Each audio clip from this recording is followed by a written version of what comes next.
Welcome to our channel. If you want to activate Shudder on your TV with an activation code, follow these step-by-step instructions to ensure everything is set up properly and works smoothly. Step 1. Begin by gathering all necessary materials and information you'll need for the activation process, including your account details, identification, and the specific card, device, or service you're activating. Step 2. Access the appropriate platform by opening your web browser or mobile app. Make sure you're using a secure internet connection to protect your personal information during the process. Step 3. Locate the activation section within the platform.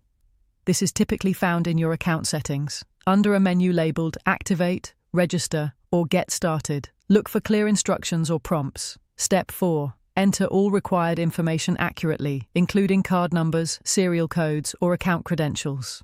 Double-check each entry to avoid errors that could delay activation. Step 5. Follow any verification steps that appear on screen. This may include receiving a confirmation code via text message or email, which you'll need to enter to proceed with activation.